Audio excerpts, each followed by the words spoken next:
Elle n'a rien dit de plus que cette phrase « Ça me fait mal quand je m'assois ». Aucun cri, aucun bleu visible, juste ce regard vide et cette peur dans sa voix. Ce jour-là, une institutrice a compris ce que beaucoup choisissent d'ignorer, et ce qu'elle a découvert ensuite a changé plusieurs vies à jamais. C'était un matin comme les autres à l'école primaire Paul Valéry, dans une petite commune du sud-ouest de la France. Les enfants arrivaient un à un, cartable sur le dos, en courant ou en traînant les pieds. Les parents discutaient encore quelques secondes à la grille avant de laisser place à l'agitation joyeuse des cours d'école. Sophie Carrel, institutrice depuis plus de 10 ans en classe de CP, observait les élèves entrer, un sourire chaleureux aux lèvres. Elle connaissait chacun d'eux, leurs habitudes, leurs regards, leur silence. Elle n'était pas seulement une enseignante, elle était une présence rassurante, solide, presque maternelle pour beaucoup d'enfants. Ce matin-là, elle vit arriver une élève qu'elle connaissait à peine. La petite Yasmine, arrivée en cours d'année. Une enfant discrète, réservée, toujours polie. Elle marchait lentement, comme si chaque pas lui coûtait. Son cartable semblait trop lourd pour ses petites épaules. Et surtout, elle ne levait pas les yeux. Pas une fois. Lorsqu'ils entrèrent en classe, tous les élèves prirent place, sauf Yasmine. Elle resta debout, figée près de sa chaise. Son visage était pâle, tendu. Son regard était fixé au sol, comme si elle voulait disparaître. « Tu peux t'asseoir, ma puce », lui dit doucement Sophie en lui désignant sa place habituelle au second rang. Mais l'enfant ne bougea pas. Elle serrait les bretelles de son cartable si fort que ses jointures blanchissaient. « Yasmine, est-ce que tout va bien ?» Un murmure, presque inaudible, sortit de ses lèvres tremblantes. « Ça me fait mal. Quand je m'assois. » Un silence traversa la salle. Sophie sentit un frisson parcourir sa colonne. Elle s'approcha lentement, sans geste brusque, s'accroupit à hauteur de l'enfant. Yasmine ne fuyait pas son regard. Elle ne le soutenait simplement pas, comme si regarder un adulte dans les yeux lui était impossible. « Tu t'es fait mal? Tu es tombé ?» Yasmine secoua très légèrement la tête. Puis, après une longue hésitation, « Il dit que je dois apprendre à rester sage », murmura-t-elle. Sophie sentit son estomac se nouer. Elle n'osa pas insister. Elle guida Yasmine vers un coin lecture avec des coussins moelleux, mais même là, la petite refusa de s'asseoir. « Je préfère rester debout. » Il n'en fallut pas plus pour que Sophie prenne une décision. Elle sortit dans le couloir, referma doucement la porte et composa un numéro. « Police nationale, bonjour. Je suis enseignante à l'école Paul Valéry. J'ai une élève de 6 ans qui présente des signes de maltraitance. Elle dit qu'elle a mal quand elle s'assoit. Elle ne veut pas s'expliquer, mais je sens que quelque chose ne va pas du tout. Pouvez-vous envoyer quelqu'un? S'il vous plaît, c'est urgent. » Le temps s'était suspendu dans la classe 1B. Les enfants dessinaient, certains bavardaient à voix basse, mais Sophie n'entendait plus rien. Son regard restait fixé sur la petite Yasmine, toujours debout, figée comme une statue. Le téléphone collé à son oreille vibrait encore d'émotion. Les policiers avaient confirmé leur venue. Nous envoyons une patrouille en civil, pas de sirène, pas d'agitation. Soyez discrète et gardez l'enfant sous votre surveillance. Sophie raccrocha, le cœur battant. Elle inspira profondément avant de rentrer dans la salle. Elle afficha un sourire tendre, presque mécanique. « Yasmine, viens t'installer près de moi sur le tapis. Tu peux t'asseoir comme tu veux, ou rester debout si tu préfères. » L'enfant hocha la tête, s'approcha doucement, traînant son cartable derrière elle. Sophie plaça un petit coussin au sol, mais Yasmine s'accroupit plutôt que de s'asseoir dessus. C'était une position confortable, presque de défense, mais c'était la sienne. Elle se recroquevilla, yeux mi-clos, mains jointes entre ses jambes, comme si elle voulait disparaître dans le tissu de sa robe. Les minutes s'égrenaient. 10h12, 10h23, 10h30. Chaque tic-tac de l'horloge accrochée au mur sonnait comme un écho dans la poitrine de Sophie. Elle jetait des coups d'œil réguliers vers la porte. Le monde extérieur semblait lointain, presque irréel. Puis, enfin, un discret coup frappé. Elle se leva aussitôt et ouvrit. 2 policiers se tenaient là, une femme à la voix douce, un homme au regard ferme, vêtus simplement, sans un signe apparent. Ils se présentèrent à voix basse. « On peut la voir? Oui, mais allez-y doucement. » Elle ne dit presque rien. Elle a peur. Beaucoup trop pour une enfant de cet âge. Ils demandèrent à l'emmener dans le bureau de la directrice. Celle-ci, déjà prévenue par Sophie, attendait avec nervosité, se tordant les mains comme si elle regrettait que tout cela se déroule dans son école. « On doit agir avec précaution, madame. Merci de rester en retrait, » dit la policière.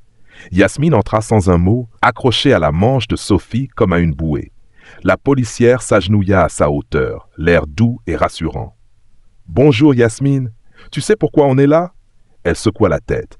Une larme unique roula le long de sa joue, silencieuse. « On veut juste parler, d'accord? Rien de grave, tu n'as rien fait de mal.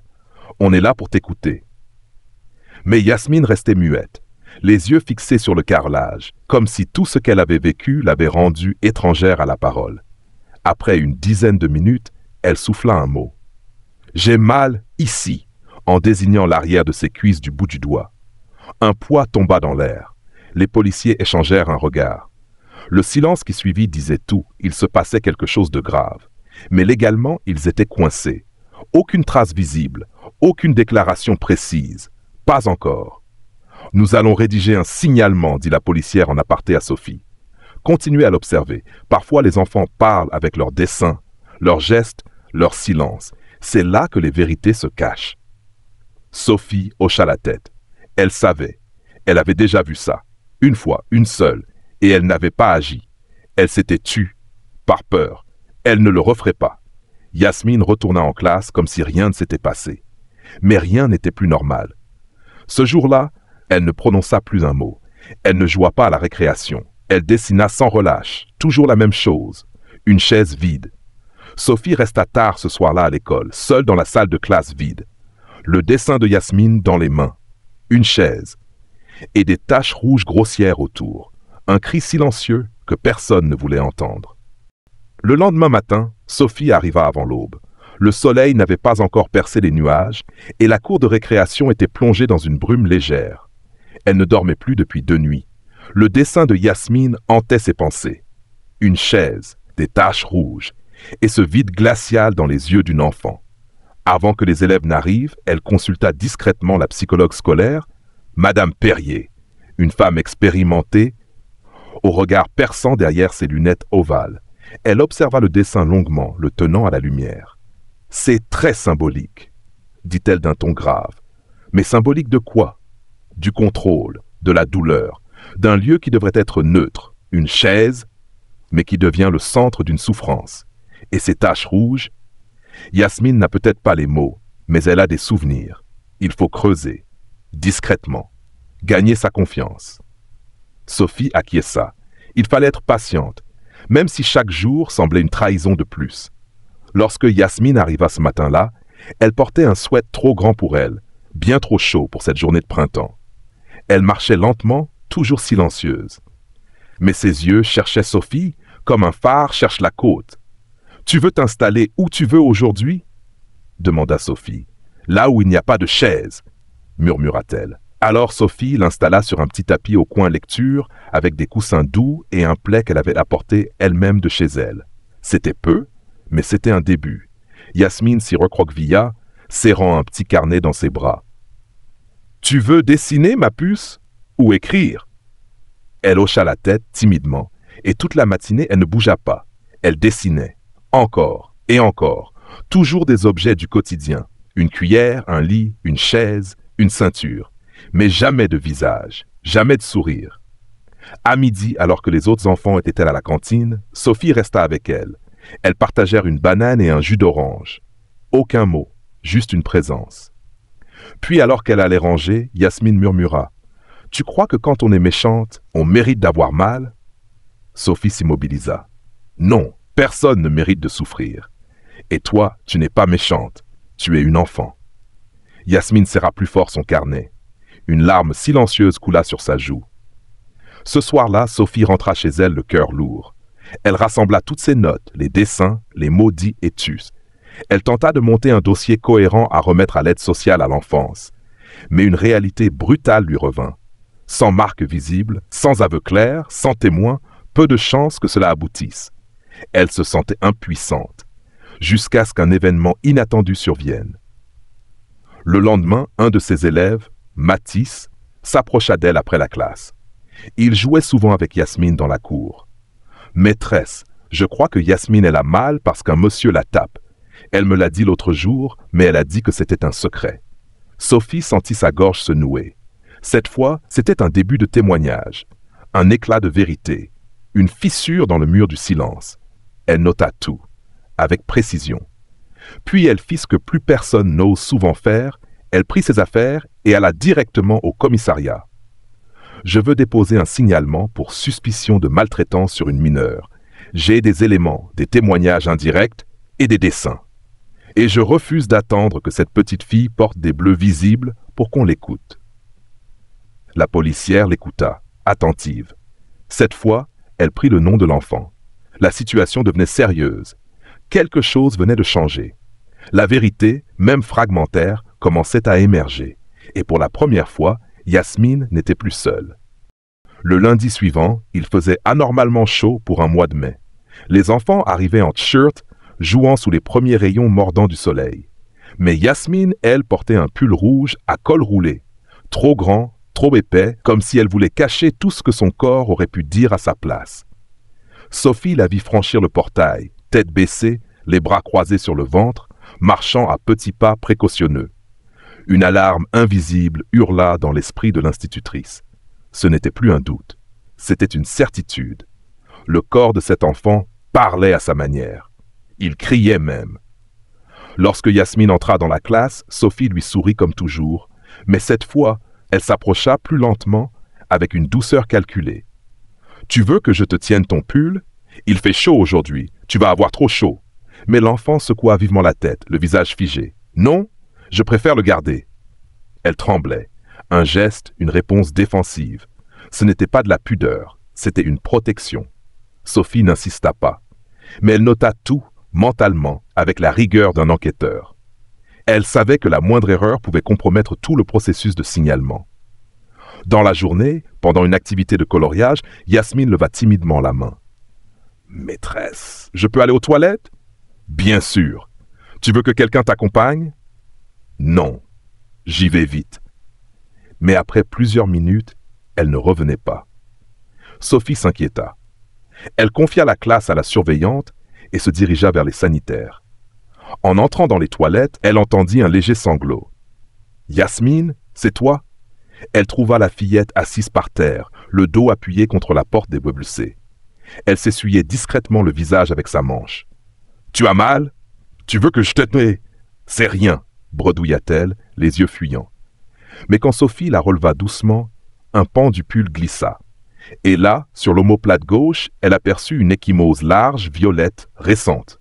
Pas une chute, pas une égratignure de jeu. Un coup. Elle referma le pull sans un mot, le cœur battant à tout rompre. « Viens, on retourne en classe, doucement. » Mais dans sa tête, tout s'enchaînait déjà. L'épreuve, le signalement, l'urgence. Le soir même, Sophie ne rentra pas chez elle. Elle prit rendez-vous avec la médecin scolaire, fit constater la marque, fit photographier discrètement la blessure avec l'accord de l'infirmière. Elle appela immédiatement les services de l'enfance, puis le commissariat, expliquant que cette fois, les preuves étaient là. La machine administrative se mit en route. Lentement, trop lentement. Mais il était hors de question d'attendre encore une nuit de plus. Le lendemain matin, 2 agents de la brigade des mineurs, accompagnés d'une assistante sociale, se présentèrent à l'école. Ils demandèrent à voir Yasmine en toute discrétion. Pendant ce temps, Sophie, les bras croisés contre sa poitrine, regardait les aiguilles de l'horloge tourner, assise à son bureau vide. Elle sentait son ventre se nouer. Tout en elle voulait hurler. Puis enfin, la porte du bureau s'ouvrit. La policière s'approcha d'elle, grave. L'enfant confirme des violences à la maison. Elle a donné un prénom. Nabil, son beau-père. Sophie sentit un poids s'effondrer dans son ventre, mais aussi une respiration profonde l'envahir. Ils allaient enfin agir. Yasmine ne rentrerait pas chez elle ce soir. Lorsque la classe fut vidée, lorsque les cartables avaient quitté les crochets et que les rires d'enfants s'étaient éteints dans les couloirs, l'école Paul-Valéry fut plongée dans un calme étrange. Un silence suspendu, presque sacré. Yasmine ne faisait plus partie du rang. Elle n'était pas rentrée chez elle ce soir-là. Elle avait été confiée à un d'accueil d'urgence dans un foyer spécialisé pour mineurs en danger. Sophie avait aidé à préparer son petit sac, une trousse, un doudou oublié, 3 dessins soigneusement pliés dans une enveloppe. Elle se revoyait la veille aider Yasmine à enfiler son manteau pendant que les policiers attendaient dans le couloir. « Je vais où, maîtresse? Chez toi ?» Cette phrase l'avait transpercée. « Non, ma chérie, pas chez moi, mais dans un endroit où personne ne pourra te faire de mal. Promis. » Yasmine n'avait pas pleuré. Pas un mot de plus. Seulement un long regard, profond, inquiet et un petit hochement de tête comme si, malgré tout, elle comprenait. Le lendemain, le bureau de la directrice était tendu. « Tu aurais dû attendre que les services officiels prennent position », lui lança-t-elle, visiblement mal à l'aise. « Attendre? Attendre quoi? Un jour de plus à recevoir des coups, c'est déjà trop. » La directrice soupira. « Tu sais bien ce que ça implique, les parents d'élèves, la réputation de l'école. Je m'en fiche de la réputation. Ce qui m'importe, c'est qu'une enfant soit enfin en sécurité. » Sophie claqua doucement la porte en sortant. Les murs de l'école avaient tout vu. Ils avaient vu Yasmine boiter. Ils avaient vu ses regards fuyants. Ils avaient vu ses mains se crisper quand un adulte parlait trop fort. Mais ce jour-là, pour la première fois, les murs étaient devenus des témoins officiels. En fin de matinée, Sophie reçut un appel discret depuis le foyer. Une éducatrice voulait la tenir au courant. Elle est calme, un peu renfermée, mais elle mange. Elle dort peu, mais elle parle un peu. Et elle a demandé à dessiner. Sophie sentit une larme monter, discrète. Ce n'était pas une victoire. Ce n'était pas fini. Mais c'était un commencement. Puis une voix douce lui dit « Elle a fait un dessin pour vous, une grande feuille. Elle a dessiné une salle de classe. Et sur une chaise, elle a mis un cœur rouge et un mot « Merci ». Sophie dut s'appuyer au mur. Ce mur, justement. Celui qui, des mois durant, avait observé Yasmine en silence. Et maintenant, il portait le mot d'une petite fille que personne n'avait su entendre, jusqu'à ce qu'elle ose parler. Au foyer, les jours passaient lentement. Pour Yasmine, le monde extérieur restait un décor incertain, flou, dangereux. Mais à l'intérieur, quelque chose bougeait. Pas une révolution, une rééducation du silence. Elle ne parlait pas beaucoup, elle dessinait. Chaque jour, une chaise toujours. Mais petit à petit, des personnages apparaissaient autour. Une institutrice avec une robe à fleurs, une silhouette protectrice, douce, puis un oiseau, un soleil, des fenêtres ouvertes. Le langage du cœur prenait racine. C'est Nora, l'éducatrice du foyer, qui servait d'intermédiaire. Une femme douce, solide, au regard clair. Elle gagnait la confiance de Yasmine petit à petit. Un chocolat chaud par ici, une histoire lue à voix basse par là, et surtout, aucune question imposée. Un soir, alors qu'elles dessinaient ensemble, Yasmine murmura « Est-ce que je vais retourner là-bas » Nora posa doucement son crayon. « Pas si tu ne veux pas. Pas si c'est dangereux pour toi. On t'a cru, Yasmine, et maintenant, on agit pour toi. » Un silence, puis Yasmine releva les yeux, une première fois. « Il disait que je mentais, que j'inventais pour attirer l'attention, que si je parlais, maman serait punie, que c'était moi le problème. » Nora ferma les yeux une seconde, puis prit la main de l'enfant. « Tu n'étais pas le problème, tu étais la victime. Et maintenant, tu es en sécurité. » Ce soir-là, Yasmine dormit sans sursauter pour la première fois depuis des mois. Pendant ce temps, au commissariat, le dossier avançait enfin. Le signalement avait été validé par le juge des enfants. Nabil, le beau-père, était convoqué. Il nia tout en bloc. Une enfant perturbée, disait-il. Une institutrice hystérique. Mais les dessins, les constats médicaux, le témoignage indirect de Matisse et maintenant les paroles de Yasmine en foyer tissaient un filet serré. Et puis, un élément nouveau surgit. La mère de Yasmine, Samira, se présenta d'elle-même au commissariat. Visage creusé, main tremblante. Elle voulait parler. Elle raconta tout. Les menaces, les humiliations, la peur, l'impossibilité de s'opposer. Elle savait que Nabil frappait Yasmine, mais elle disait n'avoir jamais trouvé le courage de fuir. « Je suis désolée. J'ai trahi ma fille. Je me suis tue. Mais je suis prête à tout dire, même contre lui, même contre moi. » Les officiers se regardèrent. Son témoignage ne l'avait pas tout, mais il complétait le puzzle. Le lendemain, Sophie fut convoquée pour témoigner à son tour. Elle raconta chaque détail, chaque geste, chaque mot. Elle présenta même les dessins de Yasmine comme des pièces parlantes. Je ne suis pas experte, je ne suis pas médecin, mais je suis témoin, et je refuse d'être complice d'un silence. Le juge la regarda longuement, puis dit simplement « Merci, Madame Carrel, votre voix nous aide à entendre celle qu'on a trop souvent étouffée. » Et pendant ce temps, dans un coin tranquille du foyer, Yasmine écrivait ses premiers mots dans un cahier. Un mot, un prénom, le sien. Elle recommençait à exister. Le jour de l'audience arriva plus vite que prévu. C'était un mardi matin gris et tendu. Le tribunal pour enfants de Toulouse ressemblait à un bâtiment administratif banal. Mais pour Yasmine, c'était un monde inconnu. Un monde où sa voix allait enfin compter. Elle portait une petite robe bleue, choisie par Nora, avec des chaussettes blanches à dentelle et ses cheveux tirés en 2 nattes. Mais ce n'était pas sa tenue qui attirait l'attention ce jour-là. C'était son regard. Elle ne fuyait plus. Elle regardait droit devant. Sophie l'attendait à l'intérieur, assise sur un banc de bois clair, ses mains crispées sur un dossier. Lorsqu'elle vit Yasmine entrer, elle se leva aussitôt. « Tu es prête ?» Yasmine hocha la tête, pas avec assurance, mais avec une détermination fragile, précieuse, celle des enfants qui n'ont plus rien à perdre. Dans la salle d'audience, le juge, une femme sévère mais douce, accueillit les différents intervenants. Nabil, le beau-père, était là, assis, mains jointes, regard fermé. Son avocat prétendait une discipline stricte mais jamais violente, une éducation ferme mais juste. Il accusait l'école d'endoctriner les enfants, de se mêler de ce qui ne les regarde pas. Puis ce fut au tour de Yasmine. La salle devint silencieuse. Elle s'assit sur un grand fauteuil face au juge, ses petits pieds ne touchant pas le sol. Le micro devant elle lui semblait immense. Nora l'accompagnait à ses côtés, la main posée sur son dos. Le juge s'abaissa un peu pour que leur regard soit à la même hauteur.